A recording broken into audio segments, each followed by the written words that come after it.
Drugs घेणे solution एक प्रकार असतो, तो कुठेही मिळतो दुकानांमध्ये. जटपुरा गेटला वगैरे छोटी छोटी दुकानं आहेत, 30-35 रुपयाला ते सोल्युशन घेतात, प्लास्टिक मध्ये घालतात आणि काहीतरी त्याची हवा घेऊन ते नशा येतो त्याचा. तर असे सगळे प्रकार करून मुलं बाबूपेठ साईड, त्याच्यानंतर बंगाली कॅम्प तिकडचा, महाकाली चा जो एरिया आहे, ह्या एरियांमध्ये भयंकर ड्रग्सचं प्रमाण वाढलेलं आहे आणि टोळ्या टोळ्या करून रात्री बसलेले असतात पोरं. तर आमच्या समोर जेव्हा आले तेव्हा आम्ही ही बाब पोलीस अधीक्षकांना पण सांगितली की रात्रीच्या वेळेला तुमची गस्त वाढवून हे जे प्रकार चालतात आहे याच्यावर कसा आळा आणता येईल. आणि ही जी छोटी छोटी दुकानं आहेत तिथे छापे मारून त्यांच्याकडनं हे काही हस्तगत करता येईल का, कारण ड्रग्सचं जे जाळं आहे ते खूप मोठं आहे, ते इतक्या इझिली संपणार नाही. पण आमच्याकडनं आमचे जेवढे प्रयत्न आम्हाला करता येईल तेवढे आम्ही करतोय.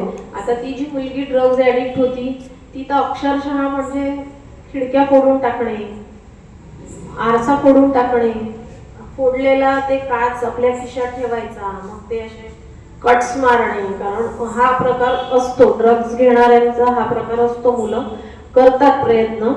तर बऱ्यापैकी आता आम्ही ते कंट्रोल करून तिला आता आम्हीच बालगृहामध्ये मग असं सुरू केलं आहे की मुलींना वेगळे वेगळे प्रशिक्षण द्यायचे की जेणेकरून ते आपल्या पायावर उभ्या झाल्या पाहिजे. 18 नंतर जेव्हा ते आमच्याकडनं जातील, 18 नंतर ही अनुरक्षण गृह असतं नागपूरला, पण काही मुलींची इच्छा असते जाण्याची, काहींची नसते.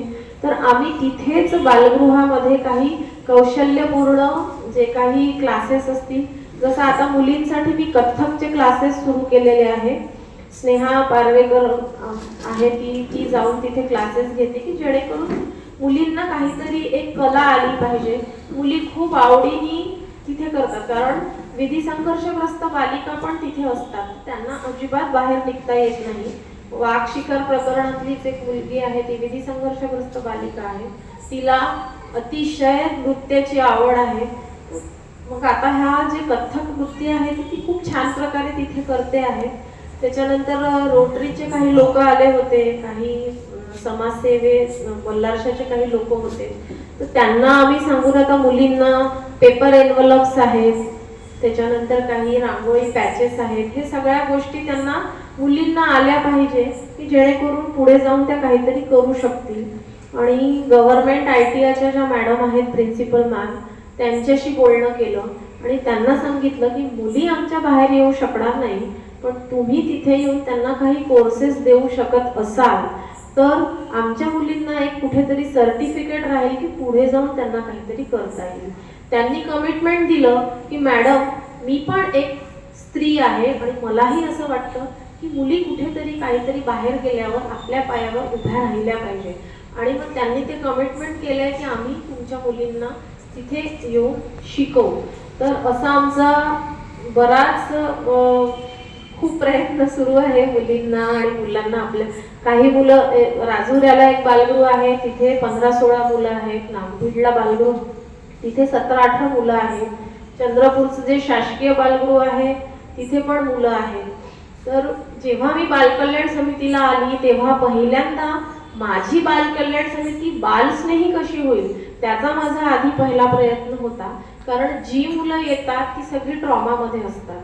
तर त्यांना आपल्याकडे आल्यावर कसं वातावरण मिळावं, तर ते बालस्नेही असावं की जेणेकरून तिथे आलेलं मूल खुललं पाहिजे, बोललं पाहिजे. कारण पोलीस जेव्हा घेऊन जातात तेव्हा तिथे ते मोकळे होत नाही, ते तिथे घाबरलेले असतात. म्हणून मग ते पोलीस जे असतात ते आमच्याकडे आणून त्यांचं जे काही संवाद असतो तो आम्हाला तिथे साधायचा असतो. एक काउन्सिलर असते सोबत, ती काउन्सिलिंग करत असते. आणि मग पहिल्यांदा मी 14 नोव्हेंबरला चिल्ड्रन्स डेच्या दिवशी आमची बालकल्याण समिती सगळ्यात पहिले मी बालस्नेही केली की जेणेकरून मुलं जे येतील त्यांना छान प्रकारे वातावरण मिळावं.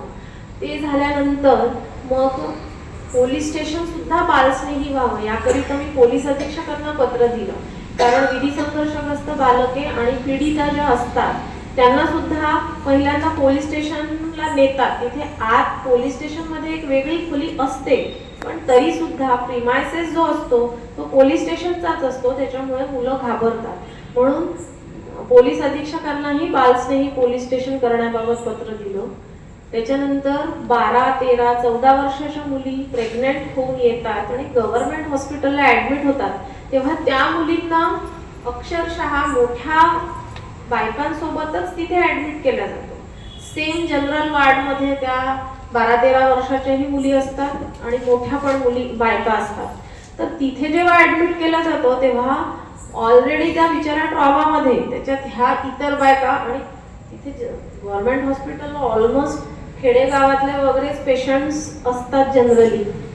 आधीच हितगुज त्याच्यात ही मुलगी आली 12-13 वर्षाची की अजून जास्त तिथे एकमेकांशी बोलणं, अगं बाई ही कशी आली, काय आली, हे खूप कुठेतरी असं मनाला कळत होतं की नाही, या मुलींना कुठेतरी वेगळं काहीतरी एका ठिकाणी वेगळा एक वार्ड असायला पाहिजे मुलींकरिता, की जेणेकरून त्यांना त्या तिथे राहिल्यावर त्यांना सतत ते कुठेतरी जाणवू नये की आपण काहीतरी केलंय का.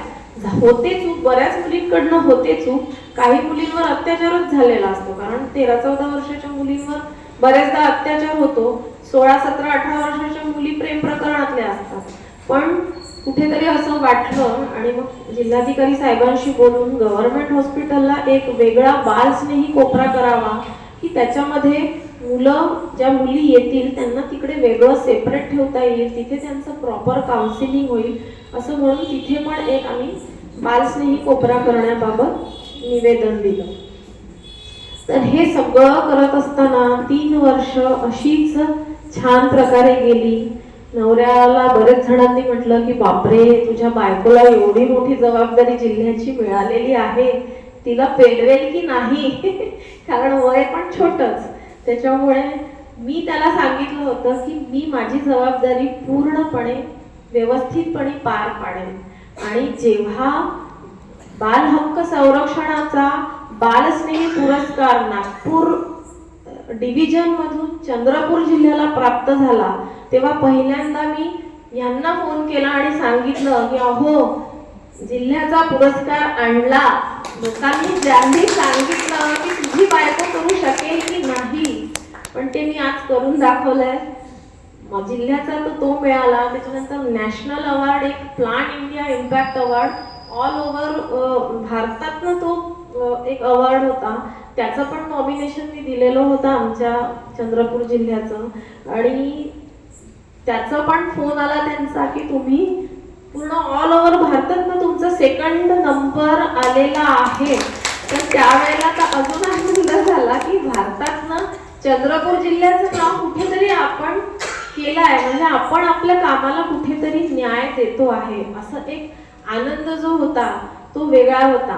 आणि तो झाला. त्याच्यानंतर एक नवभारतचा एक पुरस्कार मिळाला.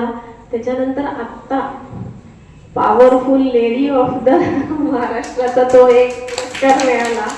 त्याच्यानंतर आत्ता रिसेंट एक 15-20 दिवसांपूर्वी पुण्यश्लोक अहिल्यादेवी होळकर पुरस्कार महाराष्ट्र शासनाचा प्राप्त झालेला आहे. तर असं हे माझं कार्य सुरू आहे. त्या कार्यामध्ये माझे मिस्टर ॲडव्होकेट आशिष धर्मपुरीवार, माझे आई बाबा, सगळ्यात महत्त्वाचा माझा मुलगा. मी सकाळी जाते 12 वाजता, त्याच्यानंतर मला येण्याची वेळच नसते, जाण्याची वेळ असते, पण येण्याची मला कधी 8, 8:30, 9. पण तो अजिबात कुरकुर करत नाही. शाळेतून आला की आपलं आपलं करतो, भूक लागली तर तो आपलं करून खाऊन पण घेतो, आणि अभ्यास सुद्धा तो स्वतः करून घेतो. म्हणजे मला त्याच्या मागे राहावं लागत नाही. आणि तो सगळ्या याच्यात हुशार, ड्रॉइंग पण करतो, अभ्यासही करतो, अभ्यासातही हुशार आहे. त्याच्यानंतर माझ्या सगळ्या सासरची मंडळी ती पण सगळी सपोर्टिव्ह आहेत. असं सगळ्या दोन्ही परिवारांच्या सपोर्टनी आणि सहकार्याने मी आज इथेपर्यंत पोहोचली. त्याच्यानंतर माझा एक गाण्याचा ग्रुप आहे आमच्या सगळ्या मैत्रिणी, तो एक ग्रुप ठेवलेला आहे. म्हणजे मला गाण्याची पण आवड आहे, तर मी त्याच्यात पण वेळ जसा मिळेल तसा जाते. आणि खूप म्हणजे या सगळ्या स्ट्रेसफुल ह्याच्यातनं मी तिथे पण जाऊन थोडासा वेळ घालवते. आमचा एक ग्रुप आहे, आमचे मनीष भैया मुंदडा, ऋतुता भाभी आहेत. त्याच्यानंतर आमचा ग्रुप आहे, ते सगळ्यांचा सपोर्ट खूप छान असतो. त्याच्यानंतर आशिष दादांचा तर खूप सपोर्ट असतो. ते असे म्हणजे तू आगे बढ असं असं असतं त्यांचं. तर असा सगळ्यांच्या सपोर्टनी रामदादांचा नेहमी सपोर्ट असतो. ते नेहमी मला तुझ्या काळजी कर बरं, लक्ष दे, तब्येतीकडे लक्ष दे तुझ्या, कारण तू खूप तडतड करत असते असं म्हणून ते नेहमी मला सांगत असतात. तर अशा सगळ्यांच्या सहकार्याने आज मी कुठेतरी चांगलं काम सुरू आहे आणि पुढे जाऊन मला चंद्रपुरात ड्रग्सचे जे बालक आणि बालिका येतात त्यांच्यासाठी गव्हर्नमेंट मार्फत एक डी ॲडिक्शन सेंटर कुठेतरी सुरू व्हावं अशी इच्छा आहे. कारण जेव्हा जेव्हा मुलं आले आणि आम्हाला जेव्हा त्यांना पाठवायचं काम पडलं तेव्हा इतकी आम्हाला तारेवरची कसरत व्हायची की बाहेर कुठेतरी आपल्याला पाठवावं लागतंय, प्रत्येक वेळेला फोन करा आणि तयार नसतात कोणी, मग त्यांना पाठवणे, नेणे, आणणे हा खूप मोठा एक म्हणजे तारेवरची कसरत असायची. तर आता ते एक निवेदन मी जिल्हाधिकाऱ्यांना देणार आहे की चंद्रपूरला डी ॲडिक्शन सेंटर मुलांसाठी सुरू व्हावं. कारण माणसांसाठी तर बरेच असे मला वाटतं नशामुक्ती केंद्र असणार चंद्रपुरात, पण बिलो 18च्या मुला मुलींसाठी डी ॲडिक्शन सेंटर कुठेच नाही आहे. तर ते कुठेतरी सुरू व्हावं. त्याच्यानंतर ज्या मुलांना ओळख नाही आहे, ज्यांना त्यांच्याकडे आधार कार्ड नाही किंवा कुठलाच त्यांना काही ओळख नाही आहे, अशा मुलांना आपण शाळेत घालून जर त्यांना चांगलं शिकवता येईल तर त्याच्यासाठी पण आमचा प्रयत्न आहे, ते सुद्धा करणार. आणि अजून ज्या काही संधी चांगल्या मिळतील त्या संधीचं कसं सोनं करता येईल ह्याच्यावर जास्तीत जास्त भर असेल. आणि माझा एक प्रयत्न आहे की जेवढे पालक आणि मुलं येतात तर परिवार कसा सक्षम राहायला पाहिजे याकडे माझा जास्त कल असतो. कारण परिवार चांगला सक्षम असेल तर खरंच मुलांवर संस्कार होतील आणि मुलं चांगले होतील, असे कुठेतरी वेगळ्या दिशेला भरकटणार नाही असं मला वाटतं. बस एवढंच बोलू इच्छिते. आणि माझे आई बाबा, मुलगा, माझी नणंद पण आलेली आहे, भाची आलेली आहे, त्यांनी मला असं वाटतं की आमच्यासोबत एकदा स्टेजवर यावं, कारण त्यांचा सगळ्यांचाच आमच्या या यशात वाटा आहे. तर त्यांनी इथे यावं असं मला वाटतं स्टेजवर. सगळ्यात मोठा सपोर्ट तर हा आहे. हा सदैव माझ्या पाठीशी असतो.